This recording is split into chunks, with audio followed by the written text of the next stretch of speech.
Councilmember McDuffie. Thank you, Mr. Chairman.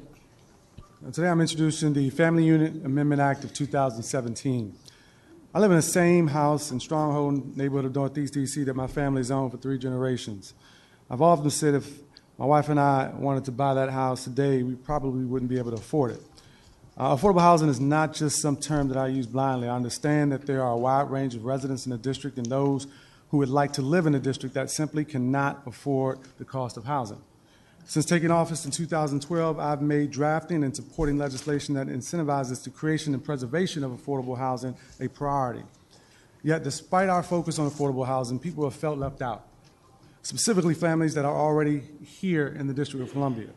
And as I reflect upon what has been a significant push by both the council and the executive to create affordable housing, I must ask whether we have missed our mark. To date, our focus has been on affordable dwelling units. We have judged our success based on the number of units we have created, with little emphasis on the size of the units being built. This issue has been highlighted by the recent redevelopment efforts at the Brooklyn Manor property in Brentwood in Ward 5, but the issue is by no means isolated to that project.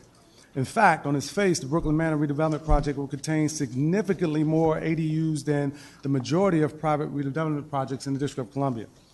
The Brooklyn Manor project is a flashpoint in this moment because it is one of the last large apartment complexes in the district with 3s, 4s, and 5-bedroom units.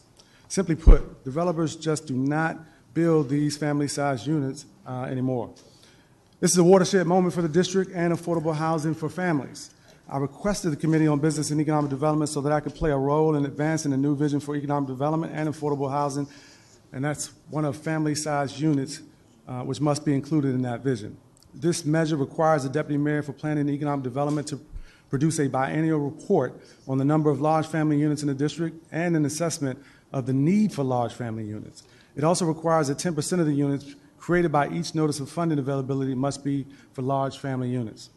Candidly, I'm not sure that 10% is the appropriate figure, but I do believe we need to push the envelope on the creation of family-sized units, and I believe we can use this to begin the conversation. Thank you, Mr. Chairman. I welcome any co-sponsors. Thank you, Councilmember McDuffie. Co-sponsors, Councilmember Grasso, Councilmember Allen, Councilmember Gray, Councilmember Nadeau, Councilmember Evans, Councilmember Che, Councilmember Trayon White, Councilmember Bonds, Councilmember Robert White. List me as a co-sponsor.